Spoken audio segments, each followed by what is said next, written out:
hiwalayan mo na ang lalaking yan. Tama na. Hindi ka na nga pinili. Nagsusumiksik ka pa. Bakit hindi ka pinili? Kasi nung una pa lang na mahuli mo na meron na pala siyang pamilya, dali-dali, di ba? Readily, bibitiwan ka na rin niya nitong si Andre. Pero anong ginawa mo? Wait lang. Kasi Maginoo naman siya, Kuya Poy. Kasi galante at marami pang ibang positibong bagay. Yun pa yung sabi mo. Believe ka pa rin sa kanya. Maginoo ang tawag mo sa isang lalaki na hindi nagsasabi ng totoo? Aba, teka lang. Mayroong mali dito at hindi ko masisisi si Andre Fully.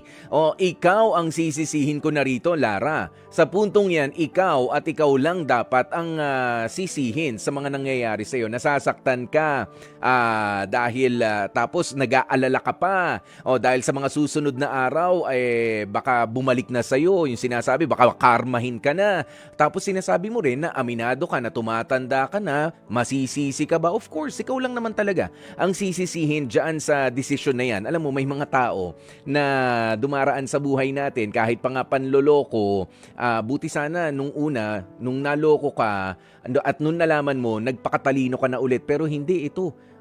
Niyakap mo na, nagpaloko ka na, niyakap mo pa yung pagiging bobo. Pero sorry ha, walang walang ibang description doon sa pananaw na meron ka eh.